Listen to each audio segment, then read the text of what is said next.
Hello friends, চলো আজ তোমাদের সাথে যে রেমেডিটা শেয়ার করবো না, সেটা যখন তোমরা শুনবে তোমরা বলবে আগে আমাদের কেন বলেনি কেউ। কারণ এত সুন্দর তোমাদের স্কিনের টেক্সচার আর এত সুন্দর তোমাদের চুলের টেক্সচারটা হয়ে যাবে না, তোমরা প্রেমে পড়ে যাবে। দেখো, আমি কিন্তু নিজের গাছের অ্যালোভেরা, মানে একদম প্ল্যান্ট বেস অ্যালোভেরা নিচ্ছি। তোমাদেরকেও প্ল্যান্ট বেস অ্যালোভেরাই নিতে হবে। যদি তোমাদের বাড়িতে অ্যালোভেরা গাছ না থাকে তখন তোমরা মার্কেট বেস অ্যালোভেরা জেল নিতে পারো, কিন্তু ট্রান্সপারেন্ট নেওয়ার চেষ্টা করবে, কারণ অ্যালোভেরা জেল স্বচ্ছই হয়, জলের মতো কোনো কালার এডিট থাকে না। তো যদি মার্কেট বেস স্বচ্ছ অ্যালোভেরা জেল পেয়ে যাও তবে অবশ্যই নিতে পারো। দেখো, এই পাতাটা অলরেডি খারাপ হয়ে যাচ্ছিলো, আমি নিচ থেকে টানতেই কীরকম খুলে চলে এলো। তো এটা মেখে নিতে হবে, নয়তো আরও পচে যেত, পাতাটা খারাপ হয়ে যেত। এবার চলো রেমেডিটা শুরু করি। কোনো রেমেডি শুরু করার আগে স্কিনটাকে অবশ্যই ক্লিয়ার করে নেবে আর পজিটিভলি শুরু করতে হবে। সব সময় ভাববে যে রেমেডিটা শুরু করছি আমার ভালোই হবে। আর তোমাদের একটা কথা বলে রাখি, কোনো রেমেডি শুরু করার আগে কিন্তু স্কিন নোংরাভাবে যেমন খুশি স্কিনে করলে হবে না। স্কিনটাকে অবশ্যই পরিষ্কার করে নিতে হবে, সেটা তোমরা কাঁচা দুধ দিয়েই হোক বা ফেস ওয়াশ দিয়েই হোক। এবার অ্যালোভেরা যতটা লাগবে ততটা কেটে নেবে, অল্প একটু লাগবে, বেশি লাগবে না, কারণ এটা অনেকটা বড় হয় পাতাগুলো।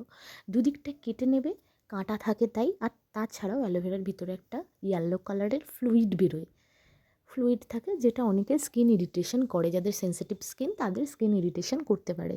কিন্তু যেহেতু কি আমার নর্মাল স্কিন, বা যাদের নর্মাল স্কিন তাদের কোনো স্কিন ইরিটেশন হবে না, তো যাদের স্কিন ইরিটেশনের প্রবলেম থাকে তারা কিন্তু ওটা বাদ দিয়ে দিতে পারো, ইয়েলো কালারের ফ্লুইডটা। তো এর সাথে মেশাতে হবে তোমাদের 1 চামচ অলিভ অয়েল বা জোজোবা অয়েল। যদি সেটা না থাকে তোমরা এক্সট্রা ভার্জিন কোকোনাট অয়েল নিতে পারো। তবে কোনো প্যারাশুটের কথা কিন্তু আমি বলিনি, আমি এক্সট্রা ভার্জিন কোকোনাট অয়েলের কথা বললাম, কেননা এটা আমরা স্কিনেতেও অ্যাপ্লাই করব, সেই জন্য একটু ভেবেচিন্তে ইউজ করো। তো এবার আমি ভালো করে স্ক্যাল্পে লাগিয়ে নিচ্ছি। তোমাদের মাথার স্ক্যাল্পে শুধু না, লেন্থেও লাগিয়ে নিতে হবে। স্নানের 2 ঘন্টা আগে এটা করতে হবে, সপ্তাহে 3 দিন করতে হবে। হ্যাঁ, আরেকটা কথা, এটা স্কিনেও তোমরা লাগাবে, কারণ স্কিনের যে আলাদাই একটা টেক্সচার পাবে না, প্রেমে পড়ে যাবে। আর ট্যান দূর করে দেবে।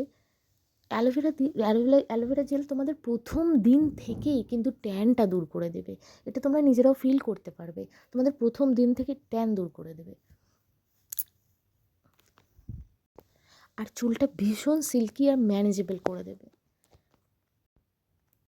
ড্যান্ড্রফের প্রবলেম থাকুক বা হেয়ার ফলের সমস্যা থাকুক বা চুল আনম্যানেজেবল, যে কোনো প্রবলেম কিন্তু অ্যালোভেরা জেল মাস্ট ট্রাই।